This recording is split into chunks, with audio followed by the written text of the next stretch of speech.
Welcome back to On the Clock. This is Tyler Jennings. We're running a little bit differently tonight. Jared's out with laptop issues. Hopefully, we'll have him back soon. But in the meantime, we've got a little double special guest going on tonight. Ryan Waldschmidt, one of the hidden gems in this year's draft class out of Kentucky, and then Dylan Drummey, I think it's Arsenal Plus, Sequencing Plus guru that we have here, Prospects Live, as well as the Kentucky Baseball Manager. So, how are you guys doing tonight? Doing good. Yeah, I'm doing great. Thank you for having me. Of course. Kind of just want to start off, like we normally do, kind of like let you guys introduce yourself. So we can start with Ryan. Ryan, what do you do outside of baseball? Something that go on in your life. And then, of course, how's the ACL doing? I know you're in the middle of rehab with that. And if you have like a timeline on when you might return. Yeah, so I'm Ryan Waldschmidt. I'm from Sarasota, Florida. When I'm home, a lot of it's baseball, gym, go to the beach a lot, live close to the beach. ACL rehab's been really well. It's unfortunate that it happened, but I mean, nothing bad has come from it since I've been through rehab. It's been a smooth sail so far. I took my 6-month functional test Friday, and I killed it, blew it out of the water. Look really good so far. Doc's in great shape. I start hitting live again this week off pitchers. Should be hitting live, doing defense, catching fly balls, doing ground balls, running the bases. Pretty much full practice for me right now. So a lot of positives so far with this. So still looking around the same thing with Doc's timeline around opening weekend at SEC play. Should be back out in the field, playing the outfield, doing all of it. Hopefully, I'm able to clear a little bit earlier and be able to maybe DH and do all that stuff because outfield's supposed to be the last thing I do. So I could possibly be DHing earlier than that. So that's the goal for me, and that's what I hope to do. That's awesome to hear, man. Glad it's going well. Dylan, go ahead. You have the mic. So I'm Dylan Drummey. I'm an analyst over at the University of Kentucky. In my free time, I also write for a number of blogs, Pitcher List, my own blog I started, The Drummey Angle, and for Prospects Live, where I've specialized in creating a lot of pitch level metrics and stuff like that. And I've kind of helped just the Kentucky team with a lot of just data stuff, a lot of looking at statistics, creating models, stuff like that. As far as I'm from Walton, Kentucky, so Northern Kentucky, I'm in state here, but it should be a fun episode, honestly. I mean, I love being on Prospects Live, have loved working for the team, have really loved just introducing a lot of just new metrics and a lot of different ways to think about pitching. So, You've done a great job too in the midst of that as well. So proud of what you've done. So kind of just first thing going off here, Ryan, I want to start with you. Coming from a different conference, the Charleston Southern was in, I think, the SoCon or CAA. I can't remember which one Big it South. is. Yeah. Oh, that's right. I Yeah. keep forgetting because Campbell switched to CAA, so I'm trying to remember.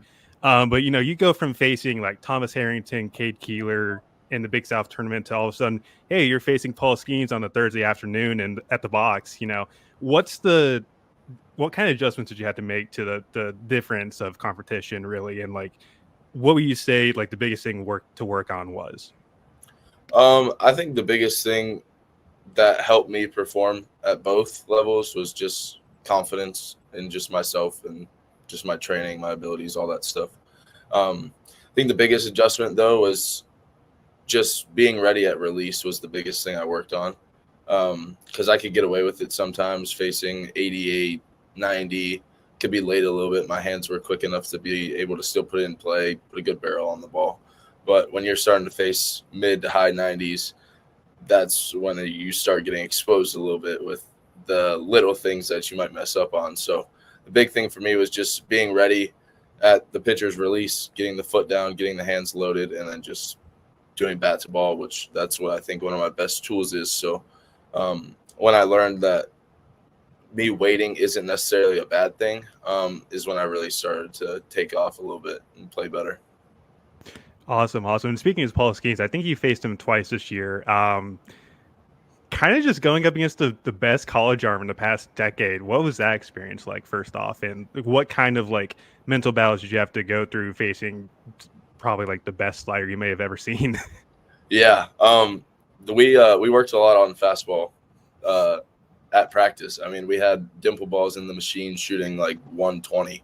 I mean, we jacked them up all the way. So it started off slow, but I got comfortable with the dimple balls, and I'm like, hey, like I got to hit the fastball. I mean, the slider is gross, so my goal was go up there and don't miss the fastball, which a few times it worked out for me. I hit it. I got a hits off of it. But the slider, just if he went to that slider, you really had to. It's almost over half the time, but that was my goal, was don't miss the fastball. And the at-bats I didn't miss the fastball, I had good results. The at-bats that I fouled it off or I might have took it, it didn't end too well for me. But, it goes back to the same thing, just confidence. Obviously, everyone knows how good he is, but if you give him that credit, your chances of succeeding just go down a little bit more. So you just got to think you're better. I mean, that's the biggest thing for me, is just think that you belong there with him and you compete with him, and it's anyone's battle at that point. Absolutely, and that's why you're in the SEC. Jesus, Tyler, English. Now kind of going on to the regional, because I think Kentucky hosted this year for the first time in a few years. Kind of just like a perspective from both of you guys, being the player and being the student manager. What was that experience like to have your ballpark host a regional like that and the crowd being there? Yeah, I mean, going from Charleston Southern, it's a lot of it's parents and girlfriends is the joke we always made. That's who comes to our games, is our parents and our girlfriends. So it was just cool to see the amount of people that care about Kentucky and Kentucky baseball. And it's for them. That's what we play for. I mean, obviously you play for yourself and your teammates and all that, but the biggest thing is just the name of Kentucky and the school itself. So it's awesome to see all those people get to experience the exact same thing that we got to do. And, to be able to do it, host it, and not just host it, but be able to win it was just awesome for the school and just the city itself. So it was a really cool experience for me. Yeah. So, well, I mean, if you know anything about the state of Kentucky, we're mostly, believe it or not, we're a basketball school. That's what a lot of people think of us. They think basketball. They think even starting to think a little football, and was really, really nice to, just be around there to where people are actually appreciating baseball. And so, because people get so into basketball and so just obsessed with that, that's where they put a lot of the money and stuff like that. And just even in our culture as like a state in itself, like you grow up, like you mainly look at Kentucky basketball, you mainly look at a lot of that stuff, and you can appreciate Kentucky baseball, but a lot of attention wasn't given to it. And the guys, when they came out and then they actually hosted a regional, made the Sweet 16 version, went farther than our basketball team. I mean, it was such a big deal. It was really nice. Like, it was a really, really good thing to see for our state, and kind of, the altering of just what we have respect for, like within our school and within the environment around. And the guys just played so excellently at the level. And I mean, obviously we were going against the best of the best. I mean, you obviously have JJ Weatherholt, who's one of the top 3 guys projected this year, who we played against.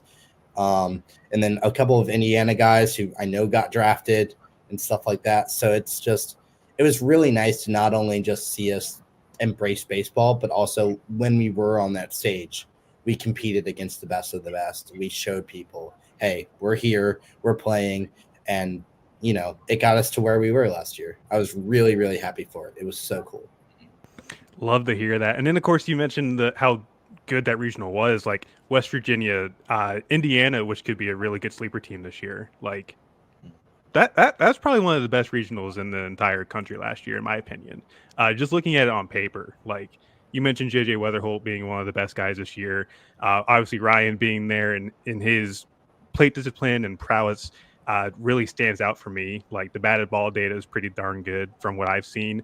And that's mainly the reason why we bumped you up on the last update here, because I think at first, like, I was kind of a little bit skeptical. I know there was a couple people that were in, but I didn't quite really see the data all that much. But then I was like, okay, yeah, you're being bumped up. Like, this is really, really good. So just want to put that out there. But Kind of like another thing I want to ask on too, your expectation for 2024. Obviously Omaha is the biggest expectation, but like any personal goals for either of you two, like Ryan for you is like, is there anything that you want to specifically work on, like with sliders or breaking balls, or Dylan with you, like anything like you want to work on here at the site or what you do for Kentucky baseball itself? Yeah, one of my biggest things going into the summer after last season was just being more aggressive on not necessarily just anything, but pitches that I can do damage to. Like last season, I was pretty patient, which a lot of it is just, again, confidence that I'm not going to strike out, which I'm not afraid to have 2 strikes. So I pick and choose on what I think I can hit good and like what might be just a pitcher's pitch.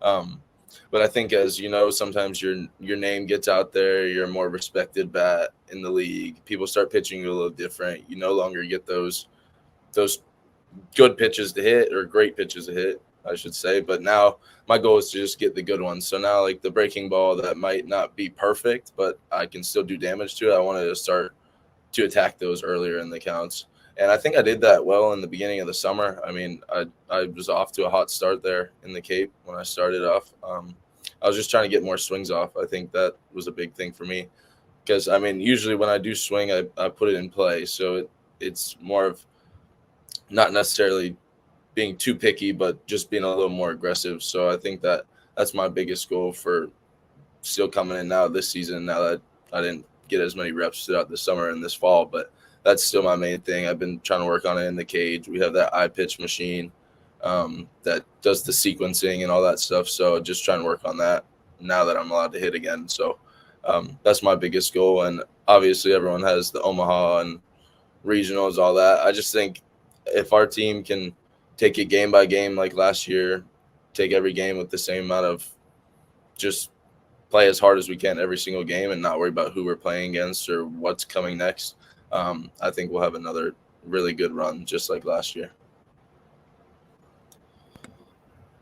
Yeah, so I'll just follow up just kind of a little bit on that too. I just honestly, I think one of the things too, just kind of following up on what Ryan was saying a little bit, like I really just like from his perspective, when I like, would look at all the data and stuff like that, like one of my favorite things was the discipline.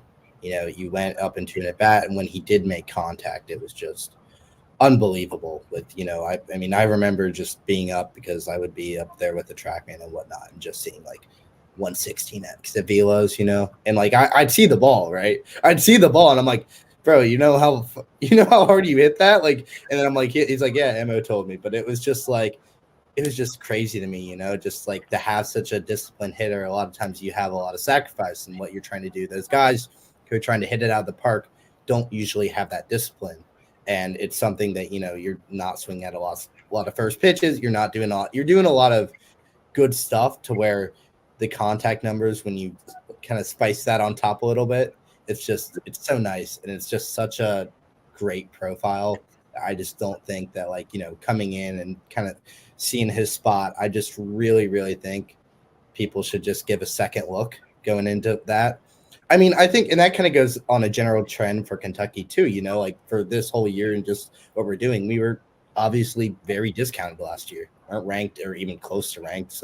I saw some top 100 lists that had us in the 50s or something like that, low 50s, I want to say. And I mean, we ended up making the Sweet 16. And of course, there's a lot of variance and a lot of that stuff, but like our in-season numbers were incredible. You look at our RPI, you look at any of the common metrics they use, or even the adjusted advanced stuff that I like we were good.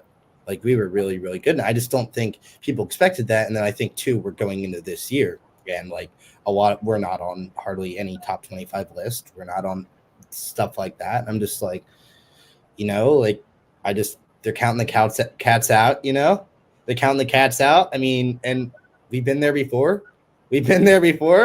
And I mean, obviously we can get over that again. It's not really a worry what other people say, but it's, a little sweet. You can prove them wrong. So I don't know. As far as personal goals for me, I mean, more of just I've been just trying to grow in what I've been understanding. I've been, some of the stuff I'm working on for MLB and MILB data. I've been working on to apply it to the college level and trying to see if that's transferable or not, what's able to, what's not. the college data structure that's available is a little less than I like compared to like MLB and stuff. So we're still able to get a lot on the guys, and we're still able to get a lot of prospect and data, like stuff like that, to where we can, properly develop them and just look at other factors that they may be weak on and kind of isolate that so they can work on it. But it's more of just, growing with everything. I'd like to get more involved in hitting a little bit too, just from a personal standpoint. I've been really, really pitcher heavy. That's what's a lot. It's a lot generally easier, but hopefully just with enough time and enough dedication and learning, I can really figure out more of the hitting game in general, which would always be nice. Absolutely. And then, of course, your stuff with Arsenal Plus and Sequencing Plus, like, in case anybody's not seen it, this is your floor to now go ahead and describe what you've got there. Feel free. Absolutely. So I'll try not to bore Ryan here, but I'll basically Arsenal Plus, basically they're each pitch model, all the stuff plus stuff, if you guys have heard of that, it's just taking it down to one number, right? How nasty is a pitch? And so what Arsenal Plus is that's different than everywhere else is that it considers the past pitch that was thrown. Most models consider it independent, but with Arsenal Plus, it considers the past pitch and how it plays, or the differences from the past pitch to the current pitch. And so with that, we're hoping to say maybe get a more impact to how Ryan's maybe seeing it in the box. Like, okay, this dude just threw a changeup and then he's topping it off with a high fastball. How does that look compared to just looking at the changeup individually, looking at the fastball? It's adding context. And I mean, in any situation like that, you need context. And Sequencing Plus, it's a little more basic. It's just certain sequences will obviously play better than others, certain pitches. Like, when you adjust for that, when you consider what people are actually following optimal strategies and throwing pitches, you can get kind of a number that gives you a better idea. Like, okay, this dude's going to be throwing a lot of like optimal strategies that are going to be like not advantageous for us. It's more of a development tool, I think, personally, just to follow, rather than a Sequencing Plus, at least, rather than an evaluation technique. But I don't know. It's open. I love working on this stuff. I really believe Arsenal Plus. I'm really, really heavy on, just for, I think a lot of this stuff doesn't have context. But I mean, that's been crucial. Just also, and that's one thing I've really enjoyed about Kentucky. Like, when I do like get interactions with people, it's just, getting to explain some of that stuff that, like, new age of baseball and old, and meeting people who are actually, just open to merging kind of both, and to where we can just understand that better and, just be a better ball club. And I know some of the guys who were drafted last year were just like asking me a lot of questions and stuff like that. And it was like, it's really nice that they wanted to learn and they wanted to kind of get it. I've had a couple text me, just after the fact and stuff like that with questions. That's just been, really nice that, like, there are people, instead of being like, you have the Joe Morgan attitude of being like negative, what are numbers, blah, blah, blah, I hate stats. You're having people who are like, oh crap, maybe this will help me. Like this. And that, I think that's a guy like Ryan too. Like obviously we know he hits the ball hard, discipline, whatever, but like, it makes him so much more valuable that we can articulate his value directly. We can say that ball went 116 miles an hour. This dude can freaking hit. Like, obviously you'll get scouts and some like will help that, but like, to be able to say to an MLB team, this is what you should expect. This is what you're getting in the actual value of that, allows guys like him and just at his level to just get paid more properly and be evaluated more properly, so that some scout doesn't happen to miss on him and have a bad opinion when he's actually a great player, I feel like that was like a little shot at me for not having Ryan ranked in the first top 50. I'm kidding. Ryan, now that you've heard that, has there been any like discussion within the team, like from Dylan's models, that you've kind of utilized to help your approach and everything like that? I know that we've talked a few times and he sent me stuff on just exit velo, like average, all that kind of stuff. Just barrel percentage, that kind of stuff. I mean, that's a little bit more over my head that I'm understanding, but yeah, a lot of that exit velo and all that stuff, we take into account a lot here at Kentucky when we hit and stuff. We always have TrackMan up when we hit, just seeing where the pitch is, what the spin rate of the ball is. Like, I know last year at a certain point, I'd still hit the ball hard. I mean, I hit it over 100, but my spin rate would be high, so I'd be like, okay, I sliced it a little bit, or I came down on it a little bit. Like I didn't catch it flush. Like although I might have hit it hard, there was more. I could have gotten a lot more out of the swing. So we use a lot of that stuff. I know Drummey can cook that stuff up together into a PowerPoint or something. But we talked a lot of that. We had a guy last year, Jake Scott, who did a lot of stuff with Drummey, and he talked a lot about us and to us about that kind of stuff. We have a new guy this year, Fitz, just great guy, same thing. But yeah, we use it a lot here, and I think it does help us a lot. I mean, especially coming from Charleston Southern before this, where I had nothing like this, to then make the step to a big school like this who has everything. It really does make a big difference in just hitting and your just approaches in general. So now that I've learned a little bit about it, it definitely has impacted and helped me a lot. That's awesome to hear. Yeah, Go just ahead, Dylan. real quick, a lot of what I've really done, a lot of it I'll admit has definitely been pitcher heavy, just from what we have available and what we're able to do. But I think, I mean, one thing too is, I remember saying this a lot, like it's a lot easier to quantify unluckiness, and I think that's something that, like, it's just being able to say to a guy, you know, like, and being able to go up to Ryan after and be like, dude, like that, I don't give two craps what actually happened to the. If it was an out or a single or whatever, being able to go up to him after and be like, dude, that was some great contact. Like, people are going to see those numbers. They're going to care. And I remember doing that. Like, I remember like going up after a couple of games and being like, just dude, like that was solid. Like that was solid. And it was just, it's stuff like that. So I know it's like, and I know it's kind of hard too, because a lot of this stuff too, and a lot of it is kind of complicated. So, you know, like, I'll be 100% honest. Like, these guys don't need to know all the stuff I look at. They don't need that in their heads. Like, it's something that, like, it's useful to an extent, but also hyper focusing and making it to where it's their whole obsession. Like, that's going to hurt their game. And I mean, I think that's something Kentucky takes into account too, in what we do and how we communicate through our coaches and stuff like that. And how I personally just work with the staff and whatever versus what's told to the players. The coaches know what we want them to focus on. They know what they want them to really just go into. And then the players, if they have additional questions, of course they can ask. But a lot of times when they can just focus on those minute details that matter to them, and then the coaches can focus on the big picture with my data and stuff like that, that kind of whole, like, you know, pipeline of just information allows us to play their best. Hey, Dylan, can I have you as my hype man, please? Because I'm really digging the vibe we got here. I really enjoy it. We are running a little bit past our time, so I want to thank you guys both for coming on tonight, Ryan. I hope the rehab goes well. I can't wait to see what you can do at Kentucky this year. And Dylan, I'm excited for what you got in store for both us and the Kentucky team. Any last words before we go ahead and sign off? No, I just want to thank you for having me. I appreciate it. Look forward to this season and getting back out there.